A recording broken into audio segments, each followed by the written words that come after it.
Tezlik ishqibozi bo'lgan buxorolik haydovchi radarlardan qochish maqsadida davlat raqam belgisini soxtalashtirdi.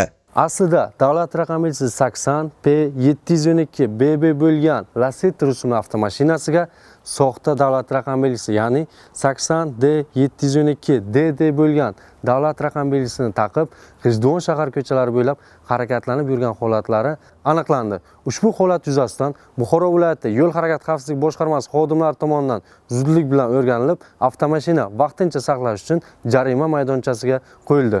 Inspektor haydovchiga qilgan qonun buzilishi sababini so'raganda, u bu ishni ongli ravishda tezlikka ishqibozligi sabab qilganini ochiq tan oldi. Soxta raqam zakaz qilib, o'zimni Lacetti rusumli mashinamga taqib harakatlandim. Harakatlanganimni yo'l patrul xizmatlari aniqlashtirish kiritib, jarima maydoniga qo'yishdi.